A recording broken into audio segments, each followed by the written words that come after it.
'Twas the night before Christmas, when all through the house not a creature was stirring, not even a mouse. The stockings were hung by the chimney with care, in hopes that St. Nicholas soon would be there. The children were nestled all snug in their beds, while visions of sugar plums danced in their heads. And Mama in her kerchief and I in my cap had just settled our brains for a long winter's nap, when out on the lawn there arose such a clatter, I sprang from my bed to see what was the matter. Away to the window I flew like a flash, tore open the shutters and threw up the sash. The moon on the breast of the new fallen snow gave a luster of midday to objects below, when what to my wondering eyes did appear but a miniature sleigh and 8 tiny reindeer. With a little old driver so lively and quick, I knew in a moment he must be Saint Nick. More rapid than eagles his coursers they came, and he whistled and shouted and called them by name. Now Dasher, now Dancer, now Prancer and Vixen, on Comet, on Cupid, on Donner and Blitzen.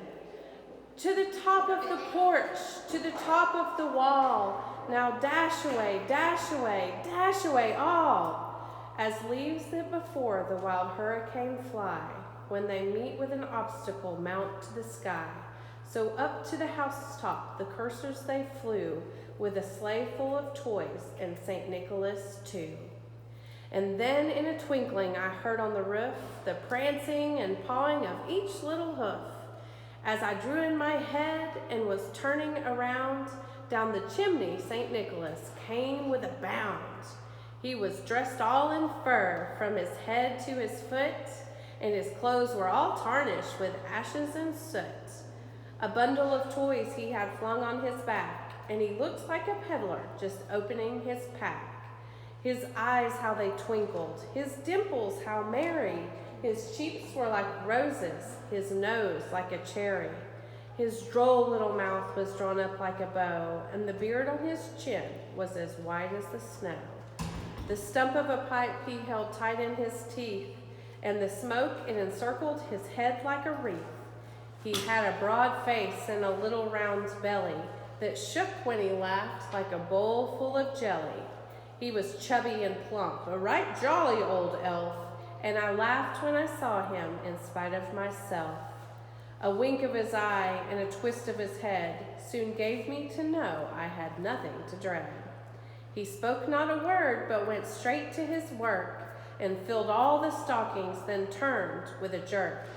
And laying his finger aside of his nose and giving a nod up the chimney, he rose. He sprang to his sleigh, to his team gave a whistle, and away they all flew like the down of a thistle. But I heard him exclaim ere he drove out of sight, "Happy Christmas to all, and to all a good night."